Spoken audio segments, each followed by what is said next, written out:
mesdames et messieurs, merci de nous faire confiance, de toujours rester branchés sur les antennes de votre chaîne de télévision Qu'il Artiste Monde, Qu'il Artiste Monde, une chaîne à une vision illimitée, c'est-à-dire cette émission Kitambo chez nous. D'abord, c'est une émission qui vous informe spécifiquement sur les actualités liées à la commune de Kitambo.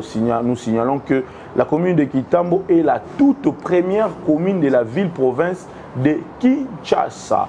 Alors, pour ce faire, aujourd'hui, mesdames et messieurs, comme nous le connaissons tous, nous sommes dans une période mouvementée liée aux élections générales en République démocratique du Congo, mais également les élections provinciales, les élections qui nous permettent d'élire des députés provinciaux qui défendent la municipalité. Alors, à Kitambo également, nous avons des gens, des candidats qui se sont dit que baza prêt bâtir ba candidature justement pour nous cause à la représentant il y a commune Oyo dans 5 prochaines années na niveau ya assemblée provinciale.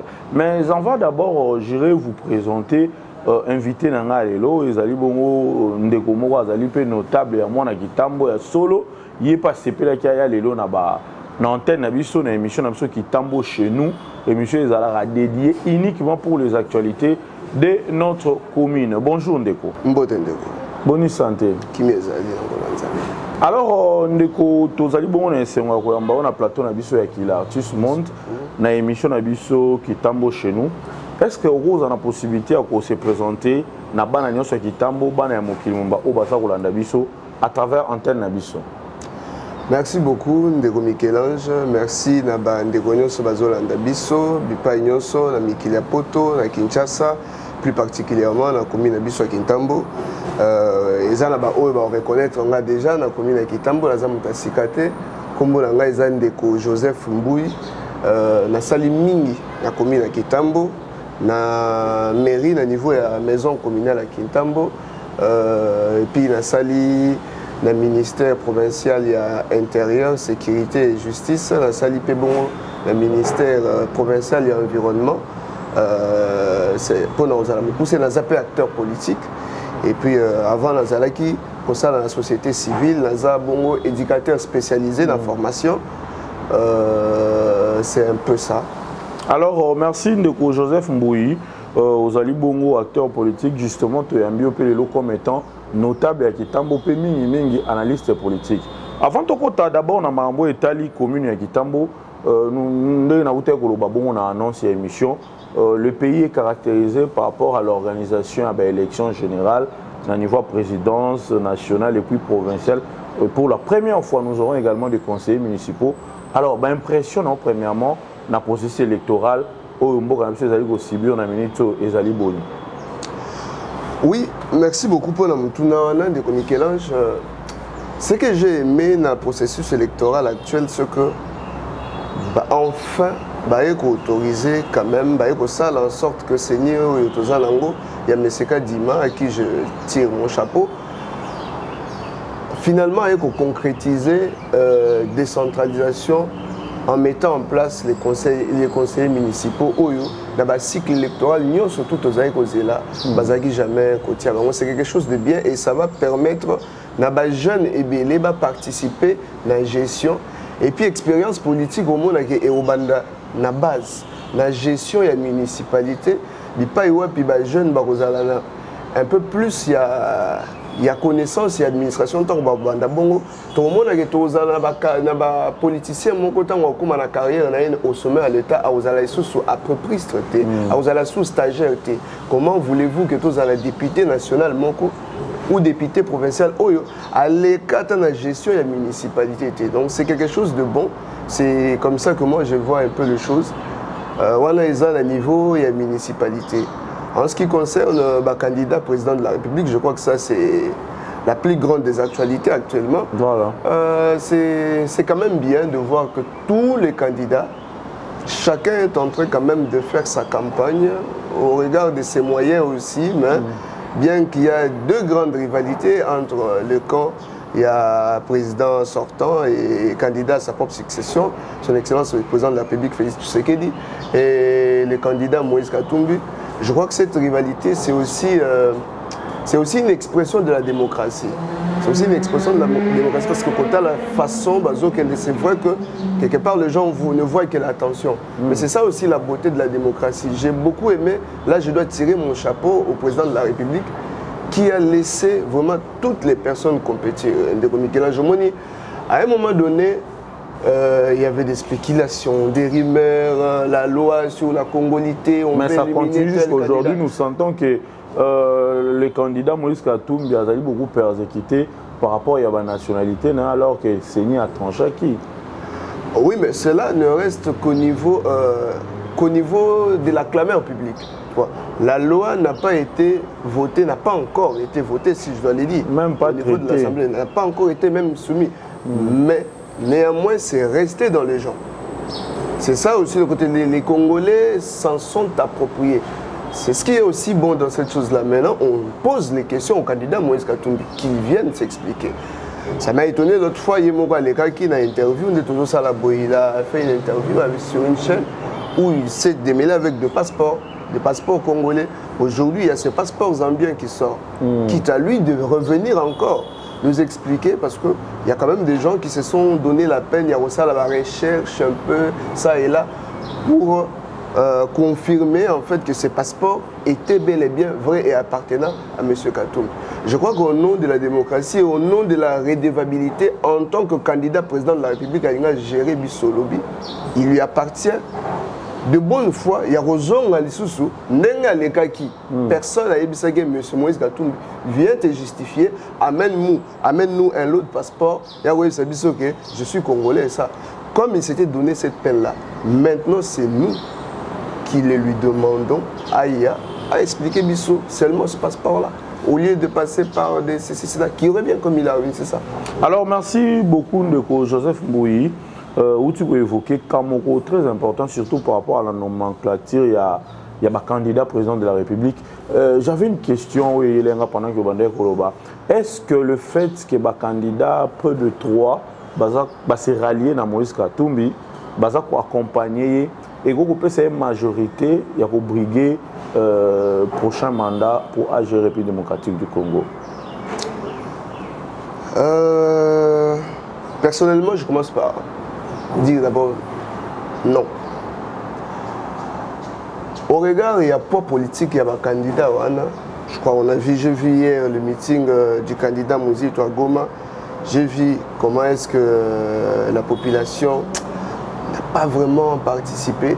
Et Nakota, là, rien que le sondage les dit déjà, quand tu vois le candidat, le poids politique de candidats qui se sont ralliés derrière la candidature de Moïse Katumbi. Ici, je vois le plus grande figure. Par exemple, ne parlons que des plus grandes figures. Vous avez Matata Pogno, qui est en perte de popularité d'ailleurs à cause du projet Bukanga Alonso.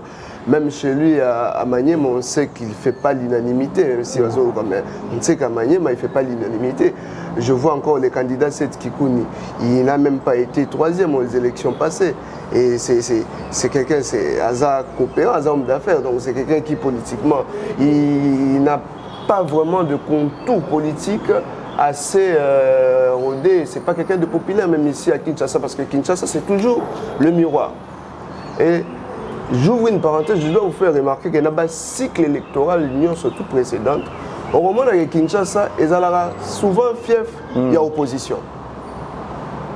Mais curieusement, aujourd'hui, vous pouvez circuler, Kinshasa, c'est le fief de la majorité. De la majorité du président. Au moins à 90%, Kinshasa est sous les charmes de la majorité. Donc, ne fût-ce que cet élément-là, et au regard, il y a Delis Sanga, c'est quelqu'un de trop intelligent, j'aime bien ses interventions.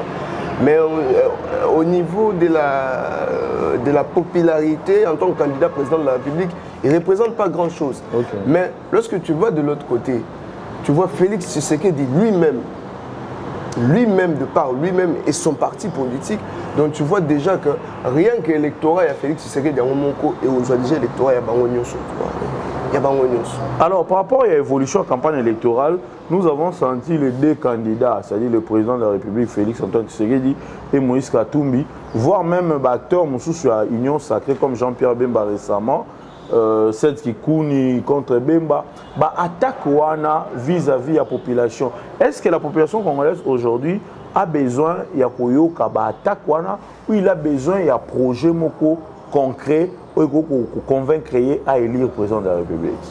Merci beaucoup pour la question, Anna.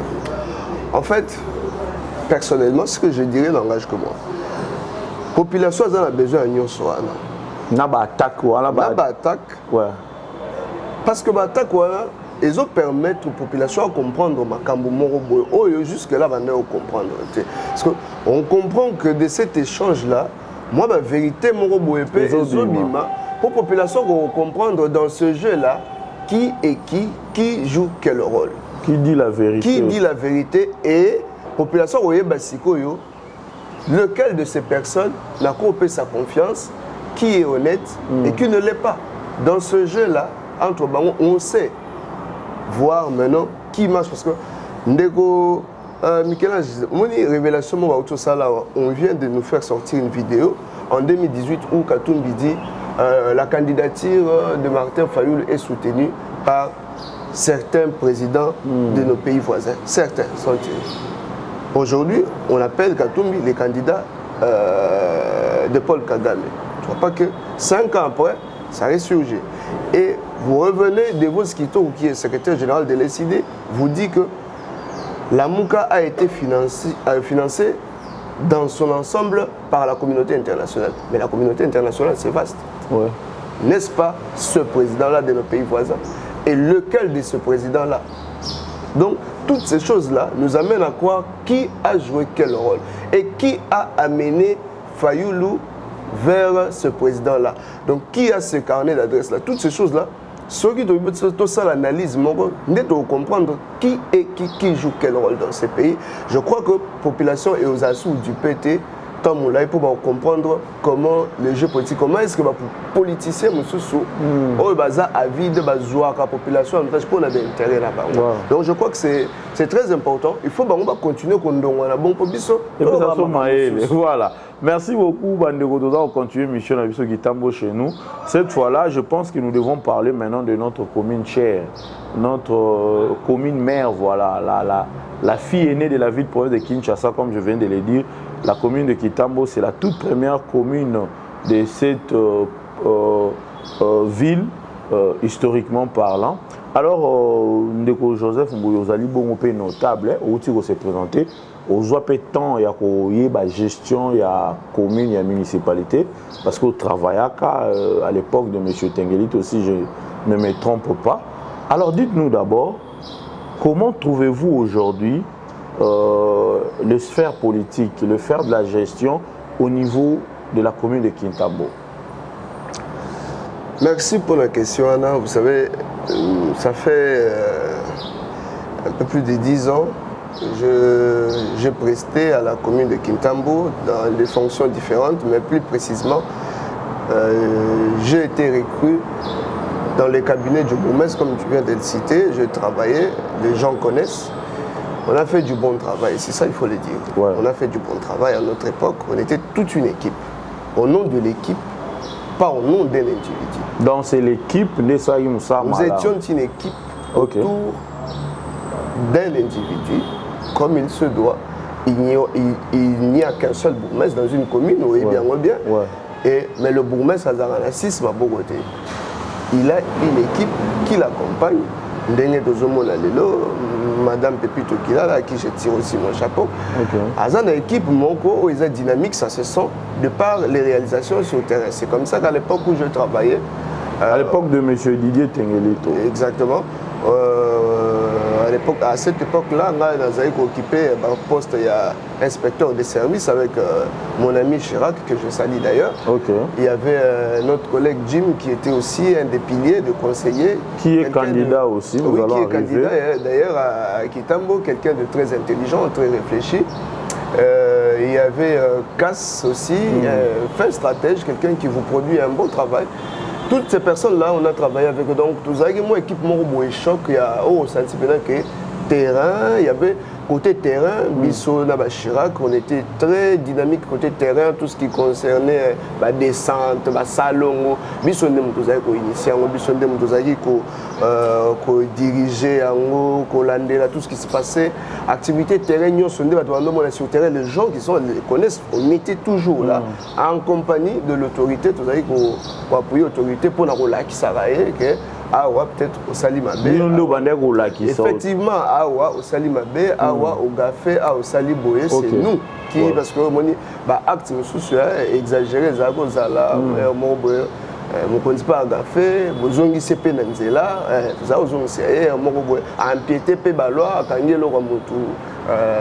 De manière illégale quoi. On soufflait dans les ça c'est un acte illégal. Donc c'est tout ce travail là qu'on faisait dans l'ombre qui a fait le succès de l'équipe et c'est comme ça qu'on est parti même dans le cycle électoral on l'a rapporté haut les mains. Mais cela n'empêche pas qu'à un certain moment rythme est là Tozo Koma d'abord où tu as évoqué comme mot très important, on doit le dire à l'époque, plusieurs fois, monsieur le maire de l'époque, au Bandek a accompagné à la publicité, meilleur bourgmestre de la ville de Kinshasa, et surtout par rapport à l'assainissement, à la gestion des déchets et tout. Mais beaucoup de gens Joseph, beaucoup de gens qui ont un projet à Paris. On actif, c'est comme si binon de finance qui binon de alors que les projets mon pilote pour n'aguiper commune à Gitambo. Bon, Coco ça c'est en fait je ne sais pas. Coco ça je ne suis pas sûr que moi j'ai une responsabilité dans ça parce que mon côté là c'est là où j'ai un micro pour n'aiguiser ça à Gitambo une telle chose. Je crois Mouto a un micro. Pour Alain Gitambo, il assume cette responsabilité-là. Ce serait malhonnête de dire que les projets est apparu, mais s'il y a un monsieur qui s'est permis de dire ça, en tout cas, c'est un mensonge. Je confirme que c'est un mensonge. Et peu importe de la bouche où c'est sorti, ça reste un mensonge. Alors merci parce que vous confirmez que c'est vraiment un projet. Il y a l'Union européenne, c'est vrai, dynamisme, il y a un terrain de Salagi qui est Moussa. Oui, c'était notre dynamisme parce qu'avant nous, Marambeza Otambolate, tout était dérapé. Donc, c'était des insultes, Moni, Moroboyen, Bourmès qui s'insulte avec les gens. Donc, c'était vraiment incontrôlé. C'est nous qui, à notre arrivée, parce qu'on nous a recrutés, moi à l'époque, regarde, je suis encore jeune, mais regarde, on revient encore 10 ans après, donc j'étais encore très jeune. Mais la Salagi, ma preuve, j'avais montré de quoi j'étais capable sur le plan administratif. Lorsque je suis arrivé, je vous ai dit que je suis un administratif de carrière, j'étais encore à la société civile à l'époque, j'étais très jeune en tant aussi ça à peine d'études en tant qu'assistant social et éducateur spécialisé. J'avais travaillé à peine dans quelques ONG, c'est comme ça qu'on m'a déniché, on m'a récupéré. Donc on a organisé les choses à la manière où ça s'est bien déroulé. Donc il y avait une personne qui était même difficile à encadrer de par son comportement déjà. Oui, parce que son comportement étant un peu problématique, mais on l'a quand même encadré. Le bourgmestre de l'époque. Effectivement. Donc moi, turbulence conflictuelle, un peu tout ça, mais on a su gérer la personne malgré son comportement. Alors on est tout sur la lingala, parce que toujours sous ma à travers cette émission, le mercredi prochain, photo que vous votez. Vous avez géré la commune de Gitambo, bravo, chapeau à l'équipe et accompagnant qui monsieur Didier Tengue.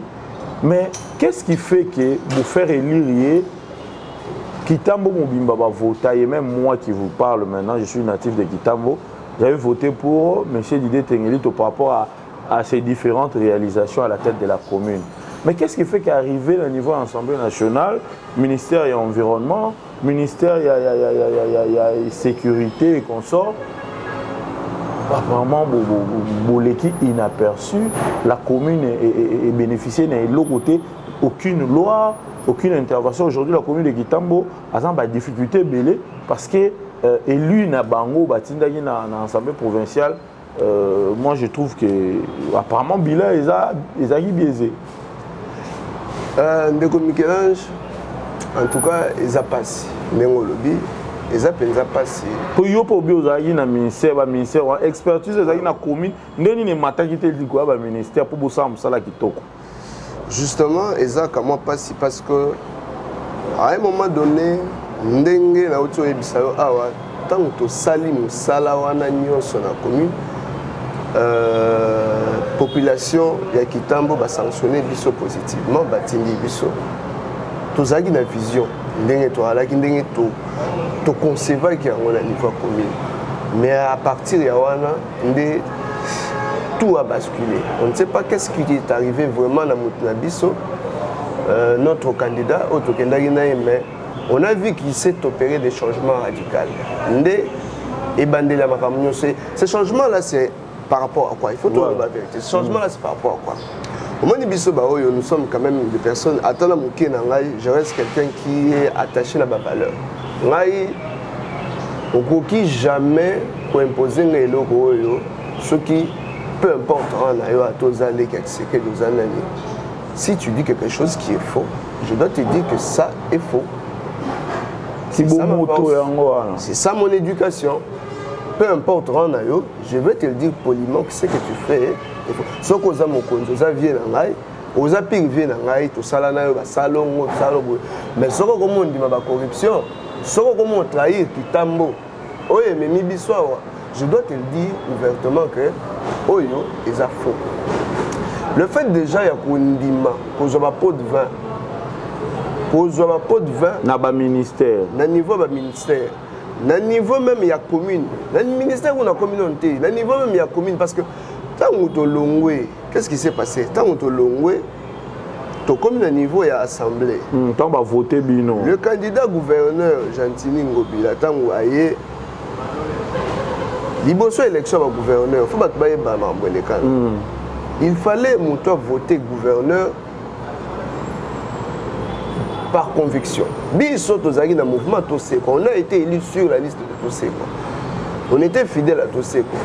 Toboité, mais élection, on est obligé jamais de faire pour voter candidat gouverneur. Mais tant que moni député ou ya biso to kenda ginae, a remis ko mbongo. Ya ba candidat mususu. Député à Kitambo tout ça 5 ans. Oh ya biso to kenda ginae. Azumbongo ya ba candidat gouverneur ata 4. Ok. Azumbongo ya ba candidat gouverneur ata 4. Siko tout ça c'est de l'opprobre sur nous. To ko ndima biloko ndengwana te. Akamati Azumbongo pour akaba siège siège ya Kitambo c'est-à-dire poste ya commune ya bourgmestre parce que poste wana soko tali bien le gouvernement Gentini Ngobila tango abimi. Tous les anciens bourgmestres qui ont été élus lui ont proposé de non. Pas proposé que bateau ba na vision ya continuité ya musala. Na simakuna na boulot na salaki. Na bateau. Na zala mutubo o ya continuer et là wana pona côté wana ezala toujours bien bateau na nga batima nga ba ko ba ngai ba pesa ndeko deo. Effectivement, incompétence n'a jamais été incompétent. Ils connaissent la compétence. Il ne faut pas insulter. Mais qu'est-ce qui fait que continuité on aura appris que transfert quelques billets sont passés d'un compte à un autre, d'un compte à un compte à député Nabiso. Ça nous a tiqué comment est-ce qu'il fallait continuer et là on a la Kitambo assainissement et tout ça. Donc la Kitambo il faut comprendre que au moins j'ai FCCK chez Salara Félix Tshisekedi.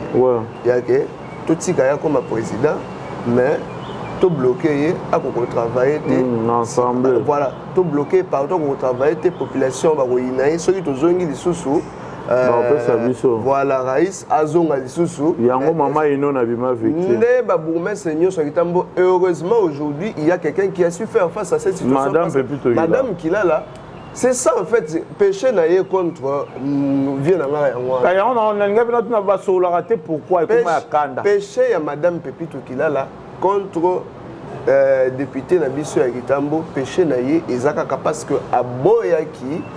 Cause à la sous-emprise parce que hier alingaka salisa erreur na gestion gestionnaire faut-il la libre ça musala na ye mais ban acteur peut bien maman ino na tia au travail était inaperçu mais maman ino naza victime ya mutu moko bo tireur de ficelle dans le noir azawana a travailler ndenge nini parce que maman ino na yebi ndenge azwaki poste wana ayebi ndenge na kende ko négocier donc azaki redevable c'est ça azaki redevable attaque ko mbongo ya rétrocession aza redevable il faut au moins 50% rétrocession wana et que na poche mutu moko boye siko tika na 50% a osa musala ndenge nini. Alors ndeko Joseph Mbui to continuer kaka wana tomoni faire élire notre candidat et puis babendi na ministère avant to kota na gestion ya ministère bilan nango mais ndeko Jim pe azoki et bon o lelo paza candidat na za opesa mbote numéro 14 hein numéro 14 na kitambo bana kitambo Jim numéro 14 wana ndeko na biso mais ye pas alaki na azali premier suppléant na maman Poche Andreas voilà mais ndeko Jim tout le monde est inaperçu dans l'Assemblée provinciale il n'est pas à défendre parce que celui qui a le blanc de Gotengeli, il a voté, mais il y a tant moulaya les qui sont dans le ministère, de Jim Datikala dans l'Assemblée provinciale, mais apparemment il y a peu dynamisme. Na 5 ans oyo, ceux qui sont dans moto oyo a subi penza méchanceté, il y a ancien patron la biso. Mais il est quand même courageux, il a su quand même, mais il n'est pas passé, il est passé, je veux vous dire quelque chose. Ndekouana nanou, balinga ki ba commissaire député Moko Boyare, aza député, azwara taxi ou bien mataka moto à assemblée, salaire union surtout, il fallait qu'il écoute à la compte, il y a ancien patron de la mission de Didier. Ah bon? Déjà tiraillement wana ta bani entre bango ndeko lobby, mais naza quand même moto. Dans la famille, bamo na za député, lelo kitambo kotala ndenga yeke nazo siéger la place ya kitambo. Tika ngai pe na salle ya kitambo musala. Pas question. Jusqu'à la dernière seconde donc quitter mandat le biki ndeko di azai ko attaquer même des attaques personnelles. Même au niveau de sa famille, ndeko na souffrir mingi. Mais quand même, lelo na Jamaïque, sauf que sur l'avenir bon pété.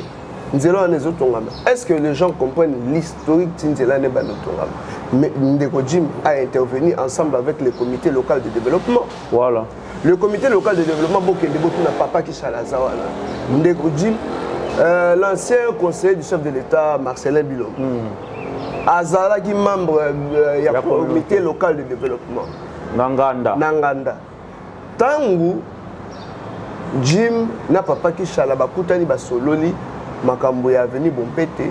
C'est là que Jim ensemble na ba papa wana ba trouver qu'on peut pas que ndemo na ndeko Marcelin parce que ça y moko na bango bien que ça y participer sous té. Jim amona que y en tant que parlementaire nandenge bazo déplumer devant la collègue na na bagana ni gouvernement et tout ça. Azagi penza en difficulté mais quand même il a joué un rôle stratégique. Il y a quand même projet on a concevoir projet. Pour ça, on a papa, on a comme un niveau ya conseiller Marcelin Bilomba, oh il y a que non ça la plaidoirie, le niveau ya ministère il infrastructure mais vu que nous là on a exécuté le budget à province, et ça budget il y a gouvernement central, il faut pas rétrocéder la province donc nous là on a exécuté le budget donc on peut pour la bateau systématiquement mettre cet acquis sur le dos des Jim. C'est vrai qu'il y en a pas beaucoup.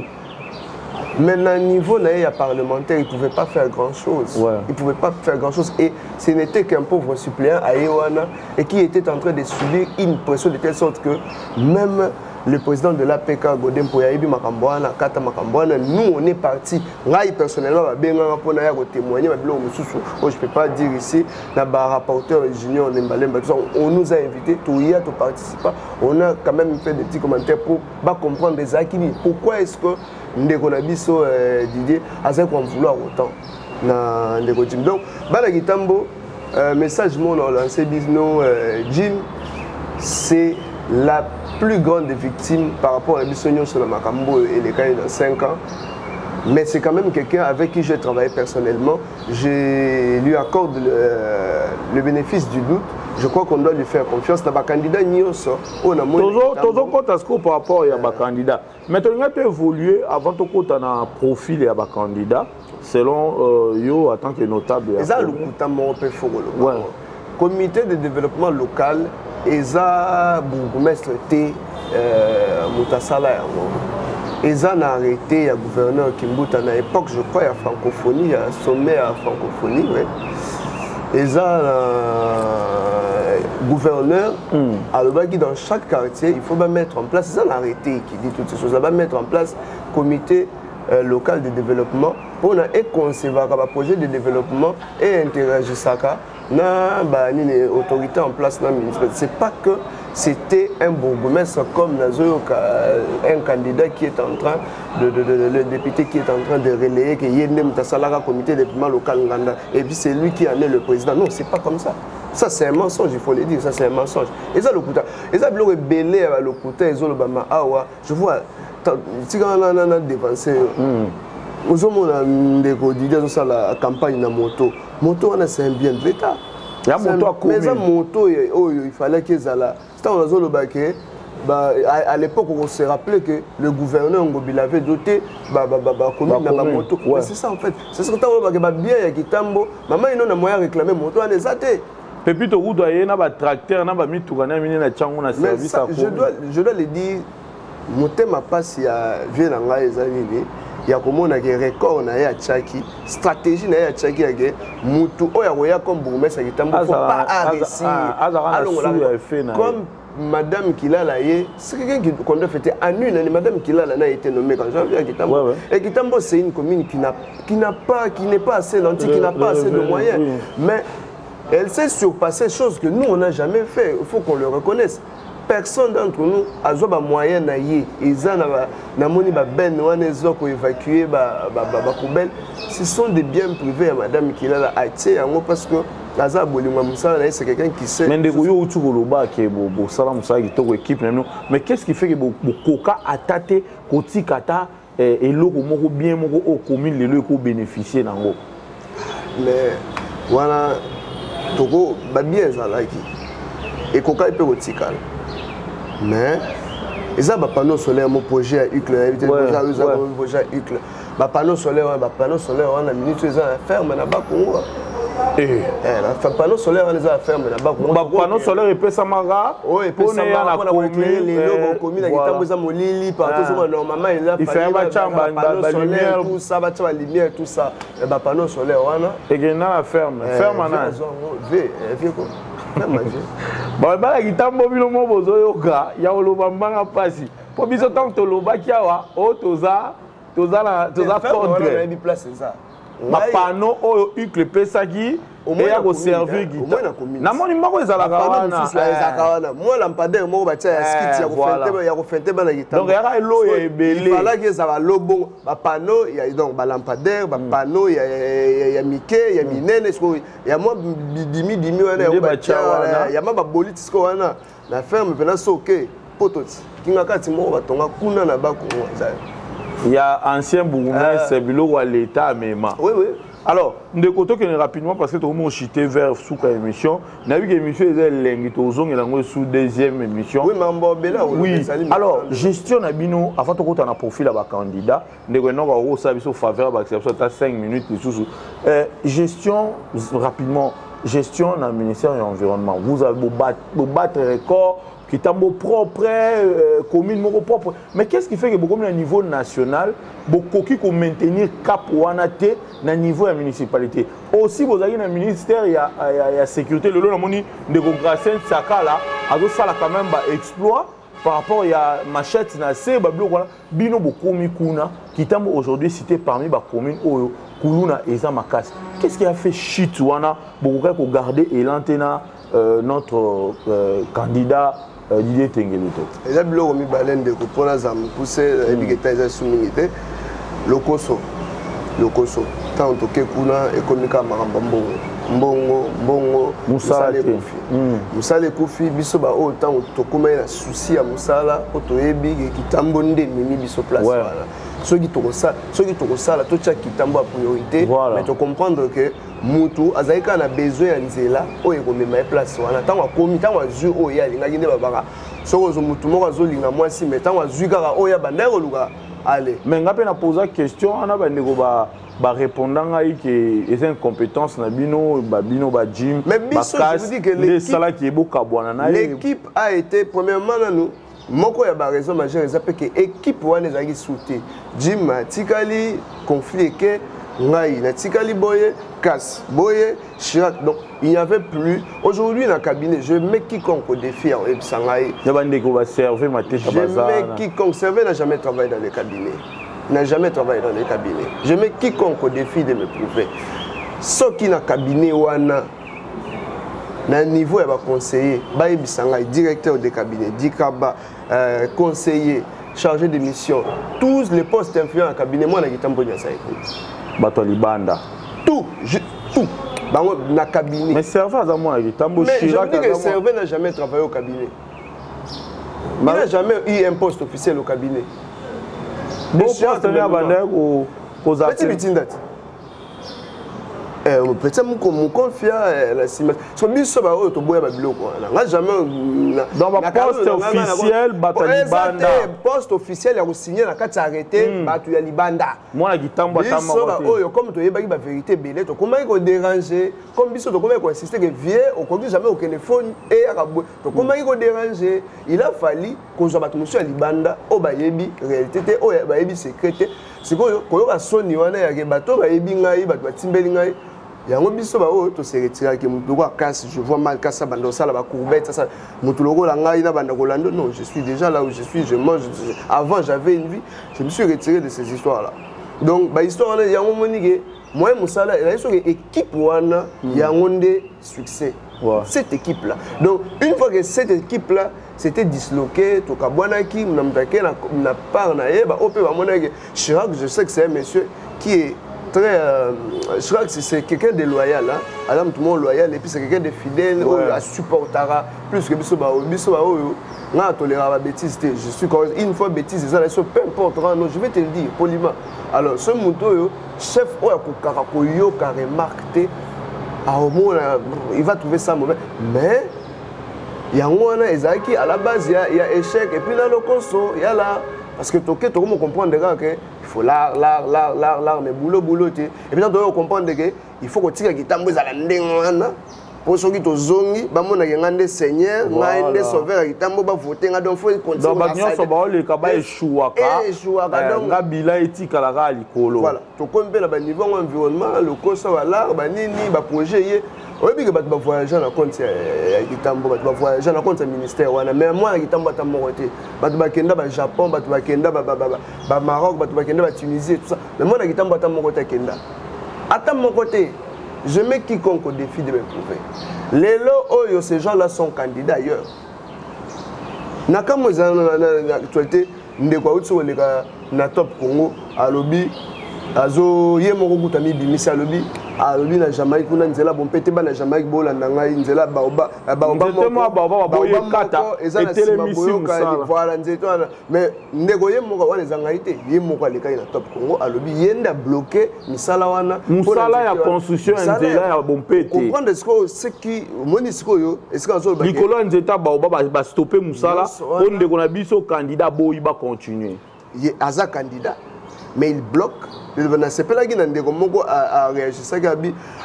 Comment bavotaye à comment député, ministre environnement, ministre intérieur, ministre tourisme na bagisi. Mais mayo était le marana oya na limaya je crois mayo était le marana oya ezalaka wana 5 ans mayo wana ezalaka wana. Il n'a jamais fait quelque chose pour cette commune, ça il faut le dire. Et il doit être sincère de le reconnaître, il doit être honnête. Il dit, moi à sa place, je me serais retiré. Moi à sa place, je me serais retiré parce qu'il n'a plus rien fait. Et je me suis dit, viens à la Moukia. Va voter pour la Nini. Non, votez-moi pour l'égalité homme-femme. Tu vois que c'est quelqu'un qui n'a rien. Votez-moi. Sur le plan bilan, le bilan est largement négatif. Ça, il ne faut même pas raisonner pour le dire. Il est largement négatif. Parce que quand moi, vieux, on te demande pourquoi Ndeko Michel-Ange, Christian, je crois que c'était Thierry Cameroun qui a posé la question. Pourquoi est-ce qu'on doit encore voter? Qu'est-ce que vous n'avez pas fait ou qu'est-ce que vous aimeriez encore faire, quelque chose comme ça? Non, votez-moi parce que l'égalité homme-femme va renaître. Donc, il y a c'est ça. 1 milliard d'arbres et tout ça. C'est quoi cette histoire? 1 milliard d'arbres pendant que le président vient de le dire dans le discours à Souga Alobi que 1 milliard d'arbres c'est quoi? Mais il y a 1 milliard d'arbres à éviter et quoi? Alors, il y a un milliard.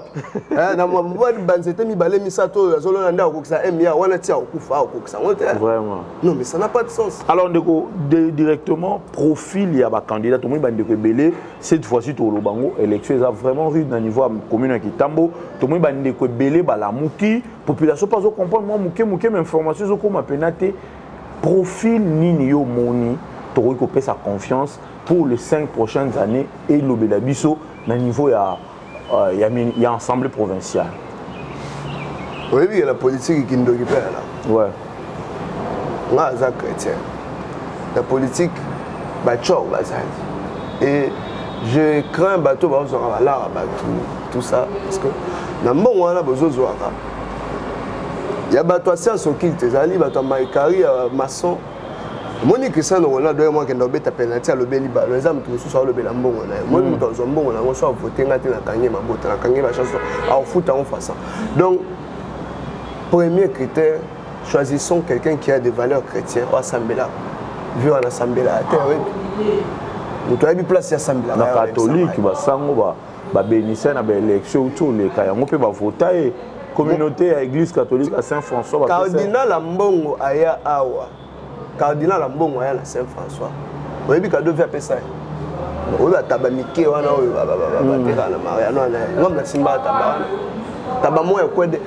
avez là honoré cardinal, un bon catholique. Ngombe za kono. Ngombe penze kotina paroisse. C'est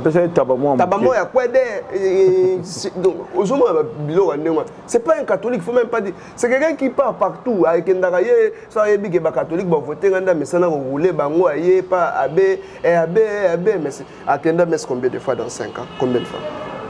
C'est pas un catholique, ça il faut l'enlever. Assemblée en été, moi je le connais. Alors, profil Nini, au Banaki. D'abord, je commence à dire que ça doit être quelqu'un qui craint Dieu, qui a des valeurs chrétiennes. Parce que mon a déjà Nzambé, c'est déjà beaucoup. Ah oui, batté. Ah oui, batté. À finir, à détourner, à bloquer, à venir à Kitamboté. Et deuxième critère très important, ça doit être quelqu'un qui a de l'expérience, en fait, qui connaît le problème. Qui connaît le problème de la commune. C'est pourquoi moi je recommande aux gens de choisir Jim. Parce que c'est quelqu'un qui connaît au moins le problème. Et peut-être dans le contexte soit Zalaki, il n'a pas pu faire mieux, mais il a quand même fait quelque chose. Pour l'Angaï, candidat, on a recommandé Fazana Moutabanga Nzambe, au Assemblée. Et puis, Moutoyo, na makambo ya gérer commune oyo ayebi ata les tenants et les aboutissants ya mwana na moni na ba critère wana Jim azali Jim batu nyonso bayebi ana itambazo ndeko Jim isombe le jour numéro 14 mingi 14 ndenge vena ngai Guilin azo tambola azoloba Jim abanga nzambe Jim asambelaka c'est déjà critère moi makasi mutu asambelaka eza déjà critère moi makasi aza malhonnête ta ozala ingraté en fait. Et puis aza mutu déjà a travaillé dans la commune de Kitambo. Il y a eu un problème dans la commune de Kitambo. A travaillé dans l'Assemblée provinciale. À 8 ans, il y a eu un monde bien qu'Azaki combattu. Bien qu'Azaki combattu. Et là, c'est parce que Minute, c'est surtout des choses qui se sont passées. Bon, Jim, maman Ino n'a pas victime. Baza victime il y a méchanceté il y a système en place. Il a réussi au tout casser mythe ça madame Kilala. OK. Mutu ayo casser mythe wana il y a moni que moi rythme comme yo zonga parce que madame Kilala comprendre que c'est un système moko ba tchaki. Donc c'est ça. Ndeko Jim il a l'expérience, il a les atouts, il a les contours politiques. Ayebi batwana. On comprend. A ozana complexité. Kitambo c'est zaka moko. Toko sazarité. ndeko Jima ozala complexité soit côté les députés parce que a kokende ko yegolate on comprend mandat oyo pona yeko mayaki na sima mutu et koza pona ezali loko ma stage mo boye à 8 ans mais cette fois-ci donnons-lui au moins la chance accordons-lui le bénéfice c'est au PSAE maboko aza jeune d'abord c'est une fraîche énergie aza fatigué et c'est quelqu'un qui sait travailler aza mutu aloyengete tu ne le verras jamais dans le bar neti babiso ba mususu ya moto ba ramo mon côté ndekwana abanga nzambe na ndenga solo il a été député mais muko mon côté tout ça lo ga vandi na nganda tel oyo zande bato bazo attaquer kutu aza malili te ezande attitude ya un vrai chrétien croyant un vrai leader aussi c'est quelqu'un qui se réserve qui écoute qui n'agit pas à chaud.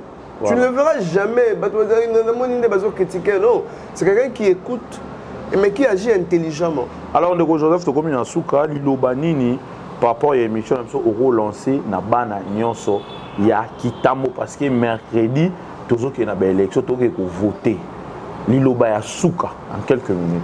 Il y a l'Iboso na bana kitambo et c'est un acte à voter, c'est acte à souveraineté et puis c'est décision à ma casse. La vie na yo pe la vie ya mboka tant aux autres de voter c'est vrai que tu voter si quoi na 4 degrés voter conseiller voter député provincial député national ainsi que président il faut ba acte au sala en toute responsabilité na moni une multitude de candidats surtout na niveau na biso ya kitambo ba conseiller municipal na ba député provinciaux na rosenga na bino bana kitambo beau voter en toute responsabilité. À député, moi, je conseille de permettre à combo neti pasteur jeune Moraza pasteur Joël Kaila, Joël Kaila candidat conseiller municipal. Bande robon on faut que chama boko. Bande robon c'est quelqu'un qui a de valeur, quelqu'un qui connaît le Goga, Pochi. Goga, la seule décision au VAZOA bien depuis à Komakuna, c'est d'avoir recommandé Goga comme chef de quartier. Ouais, il travaille bien. C'est la seule chose où on a retiré Didier coup de chapeau côté wana penza au salaire bien au salaire on a monté mana auto salaire on par contrainte face aux aïs sur la choité parce que Goga en principe bazaki muto ko la chef de quartier na combat auto mais na Goga zaki muto fallait zanara et va conseiller tout ça mais na Sony aye kotinda chef de quartier mais na Sony on a posé la décision bien parce que mon ndenge Goga a travaillé. Est-ce que Goga ne peut pas être aujourd'hui bourgmestre ou quoi que ce soit? C'est ça en fait, c'est pourquoi mon toit a un expérience. Moi, je recommandé de voter mingi numéro 14 10 misombe parce que ça là déjà au moins ndenge Goga sali na niveau à quartier nganda tocha Goga lingo maboko ibush que la personne beauté maman Poche Andreas aussi oh bazali candidat ya AADS je crois Junior Ngando aussi qui est candidat conseiller municipal batola fobocha bango maboko maître cheval Yopé faut être beaucoup mais mingi numéro 14 mingi numéro 14 na lukunga ils ont un jeune moko impressionnant ngai ils ont Hippo Loabeya. OK. Hippo Loabeya 647 un jeune moko. Donc so yogi candidat au sentir que azo même la réforme. Travaille la loi sur l'agriculture, comment est-ce que ba grand opérateur économique ba ko contraindre bango ba ça l'agriculture, il faut une loi. Comme ça, ceux qui les lots Vodacom, RTL, est-ce que les lots les lanzal? Mais il y a un jeune à Lukunga, il peut le 647, il dépasse, tu sais que les mots l'andelaye, Azana Maël Moko a bien, réforme sécuritaire, réforme, Azana Maël a bien, Banagnon surtout, il y a néo-apostolique, église néo-apostolique, tout ça, il peut la bien à Maboko, et au Sala moins bien, 647, numéro de la députation nationale, députation provinciale numéro 14. Na municipalité bana Jamaïque Ibrish Gogalingo bana nyonso ya quartier Lisala Mama Poche Andreas bana nyonso ya quartier Salongo chef cheval Atouza maître Jidoka bana nyonso ya quartier Wenze Tocha Joël Kaila Maboko et bana nyonso ya quartier Kilimani Toche Junior Ngando Maboko et osala moi bien to uti bongo kolanda entretien auto salina ndeko na biso Binomo Boyoki Ndeko Joseph Nenga Lobby, c'est parmi les gens qui ont travaillé pendant un bon moment avec notre candidat député. À Salibongo 5 ans, et à Zupé, poste belé, ministère de l'environnement, ministère de la sécurité, ministère de tourisme et consort. Alors, biso rôle na biso qui tambo chez nous, émission yaka uniquement pour le développement et qui tambo. Tobo sanité, Ndeko Lobby, choix na ezali Ndeko Jimmy Sombe numéro 14 na Kitambo. pour na choix idéal bandeko Goga ba maman Poche Andreas bato wana nyonso kopesa bango pe chance basala mosala biso pe toza ko soutenir oyo tobengaka bongo madame Pepito Kilala numéro 317 na Funa numéro 25 na Bumbu donc topona ba valeur potonio kwa mate loso na biso tokopesa ndekete topesa yi ndekete tomoni nga pumbwaki tanga pumbwe esili azongi susu azwa kwa kende 5 ans ekosimba te botikali na programme ya Kila Artiste au monde de télévision tozongi na mikolo ezali koya mpona émission ya sika mpe kobeta lisusu masolo ya kitoko koleka parce que bana kitambo baza na droit ya vérité il faut bayeba yango ciao.